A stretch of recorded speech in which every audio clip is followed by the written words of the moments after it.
Alright, so hey guys, welcome to another Warframe video, and today we're gonna check out a Riven that I've been sitting on for a couple of months by the name of Dokrahm Manti-Igniata. Now, why did I wait this so long? Well, because I didn't have a Zoo nor the time to build, guild, and then format a Zoo that would take full advantage of a Riven like this. But I finally had some free time today, so I put together a new Zoo that's using the Dokrahm Strike, a Sikala Grip, and the Vargi 2 Jai Link. And when I guilded it, I switched the V polarity in the stance slot into a D for Tempo Royale. Now, the reason I went with these specific parts is because I wanted a heavy blade that's decently fast because I just hate slow melee weapons, and I wanted it to have good damage per hit and good enough crit chance so that I can just use Blood Rush and I don't have to use Point Strike. Because the Riven rolls I decided to keep had melee damage, heat damage, and damage to corpus, which just works really well with a weapon that hits hard and has good crit. Now, I did try to roll it a few more times, but I wasn't able to get anything better, though I did get some funny ones, like this one for example, which would make the weapon have 1.7% of the original weapon range. This was so ridiculous, I almost confirmed the reroll and bricked my Riven, because I was very curious as to what it would actually do to the weapon.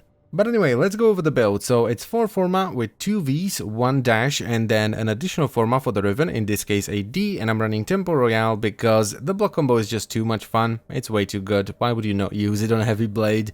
Then we have Prime Pressure Point for melee damage, Blood Rush so I get more crit as I build my combo counter, Body Count for combo duration, Berserker for attack speed, Organ Shatter for crit damage, and then the Riven, Dokrahm Manti-Igniata, which adds melee damage, damage to corpus, and heat, and I topped it all off with a ton of corrosive damage coming from Prime Fever Strike and Shocking Touch. Now, one thing you have to bear in mind is that this setup has pretty long ramp up because it's only using Blood Rush, it doesn't have Point Strike, and it doesn't have a ludicrous amounts of base crit. So it will take between 5 to 10 minutes depending on the enemy density to get enough combo to start red critting regularly. But there is a way to remove this detriment, and that is once again the one and only Adarza Kavat. So this right here is the kind of damage you can expect in an endless mission. But that doesn't mean that the damage during the ramp up is bad, it's still pretty spicy. And that's really good because it means it's not limited to endless missions. You can easily take it into an extermination sortie or even a capture sortie and it's gonna do just fine. You don't even have to swap your elemental combos around because corrosive and heat is gonna take care of everything.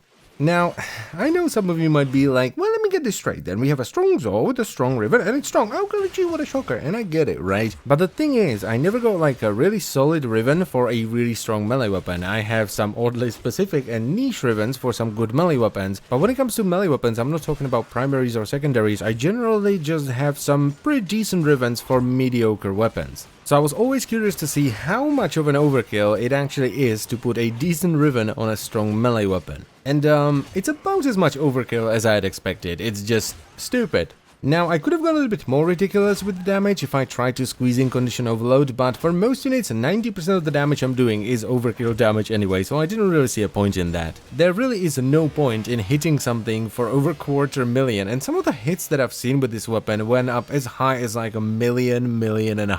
That's ridiculous! Though those kinds of numbers mostly happen with the Corpus when I have the Cat's Eye buff because they have no armor, I get the extra crit, and the extra faction damage from the Riven just makes it hit that much harder. So in conclusion, while it is pretty funny to slam something in the face for 1 million damage every now and then, it is an overkill of the highest caliber, and 99% of the player base, including myself by the way, will never get into a situation where you need this much damage. But I'm not gonna lie, doing this much damage, especially with a fun setup like this one, feels pretty damn good. And that's pretty much all I have to say, so I thank you very much for watching. As always guys, I hope you've enjoyed the video, and I will see you next time. Bye bye.